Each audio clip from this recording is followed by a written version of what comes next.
दोस्तों नमस्कार। स्वागत है आपके जय हो स्टडी में। उत्तर प्रदेश लोक सेवा आयोग एक बड़े बदलाव की तरफ अपने कदम बढ़ा रहा है।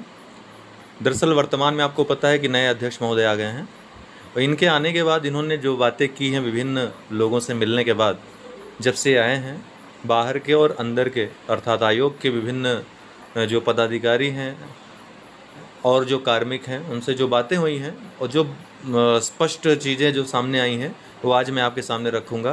कैलेंडर की जहाँ तक बात है, कल वाले वीडियो मैंने कह दिया था, अब उसका वेट आपको करना पड़ेगा। उसके पहले कोई कुछ भी कह ले, आपकी उद्विग्नता जो है वो दूर नहीं होने वाली है।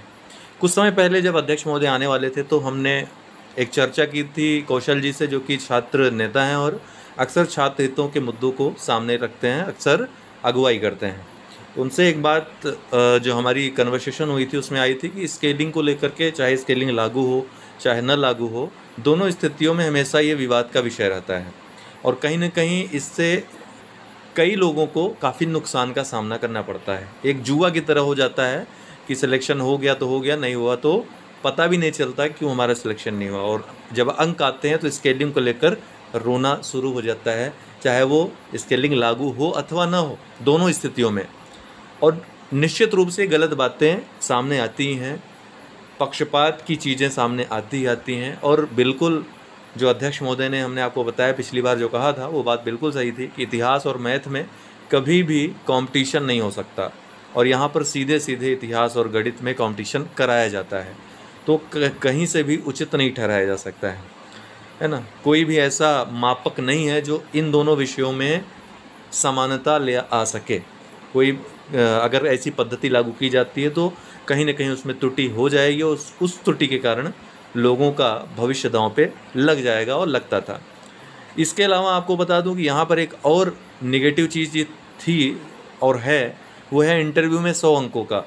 इंटरव्यू 100 अंकों का होने के कारण पूरा का पूरा मुख्य परीक्षा पे दारोमदार हो जाता है लोगों का।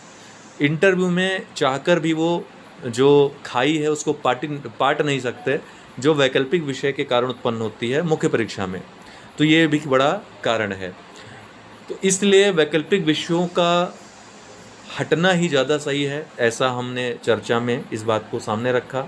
और वैकल्पिक विषयों के स्थान पे, जो कि उत्तर प्रदेश के छात्रों के लिए भी उचित होगा, बाहर वालों के लिए भी उचित होगा कि आप उत्तर प्रदेश में काम करना चाहते हैं, यहाँ पर अधिकारी बनना चाहते हैं, सेवा करना चाहते हैं, तो यहाँ की परिस्थितियों को, यहाँ के भौगोलिक, राजनीतिक, आर्थिक जो वातावरण है उसके बारे में आपको अच्छी जानकारी हो, तो वैकल्पिक विषयों के स्थान पे उत्तर प्रदेश विशेष को शामिल किया जाए, ये डिमांड हमने रखी थी।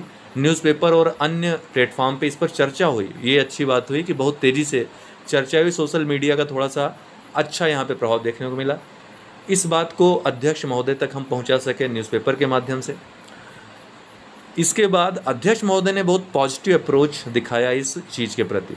अब मैं आपको बताऊंगा कि उनके आने से कुछ नेगेटिव जो चीज़ें हैं और पॉजिटिव चीज़ें हैं वो क्या हो सकती हैं।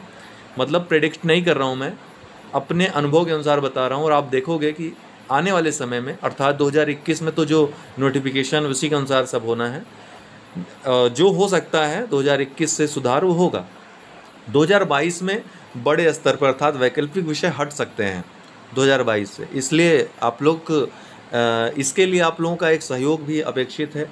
मैं बताना चाहूँगा कि अध्यक्ष महोदय ने इस बात को लेकर जो बात कही है वो ये कि अगर छात्र कैंपेन चलाते हैं ऐसा, तो और ज़्यादा मजबूती से हम पक्ष रख सकेंगे और गवर्नमेंट से बहुत जल्द स्वीकृति भी प्राप्त कर सकेंगे। एक बात और जो पॉजिटिव सामने आई कि अध्यक्ष महोदय जो बदलाव चाहते हैं, छात्र उसके प्रति बहुत जागरूक हैं और वो चाहते हैं कि जो अपेक्षित बदलाव हैं, जो बहुत पहले से चले आ रहे हैं, जिसके कारण भेदभाव और त्रुटि उत्पन्न होती है या भ्रष्टाचार की कुछ समस्याएं उत्पन्न होती हैं, वो समाप्त हों।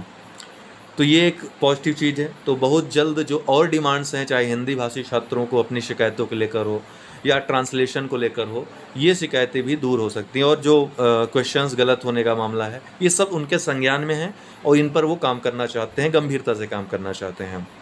तो कैंपेन हम चलाएंगे वैकल्पिक विषय को हटाने का।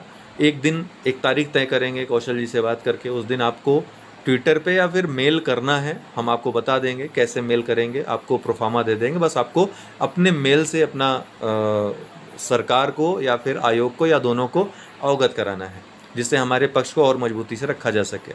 ताकि स्वीकृति जल्दी मिल पाए, 2022 से चीज़ें लागू हो पाएँ।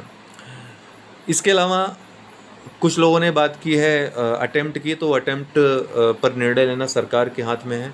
वो बात पहले ही आयोग ने, मतलब बहुत पहले ही, अध्यक्ष महोदय के आने के पहले ही आयोग ने रख ली है।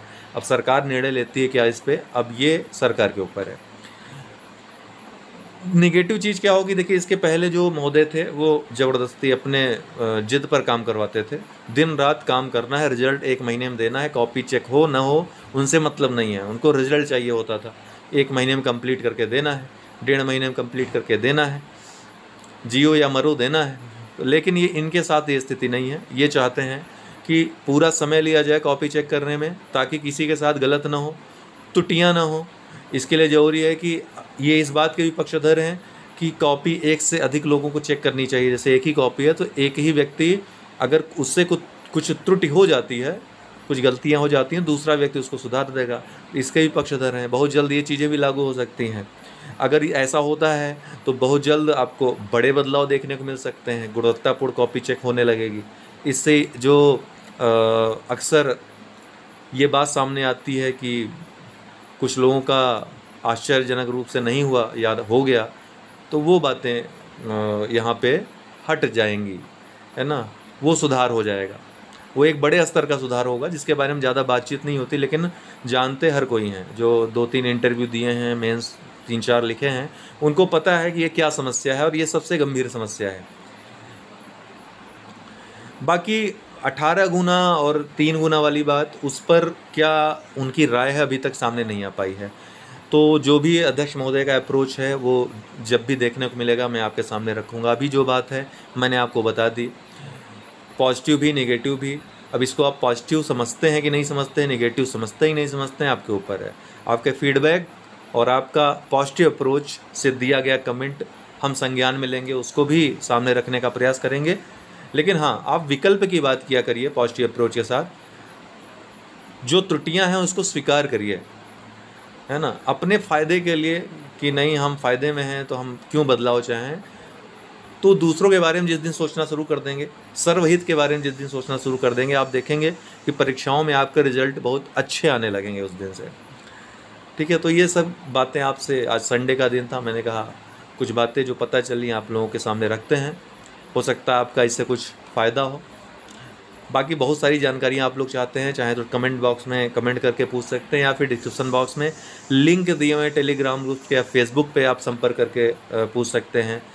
और व्हाट्सअप नंबर दिया है, संपर्क करके, चाहे पढ़ाई से रिलेटेड हो, टेस्ट से रिलेटेड हो, पेड कोर्स से रिलेटेड हो, या फिर कोई अन्य जानकारी हो, ले सकते हैं।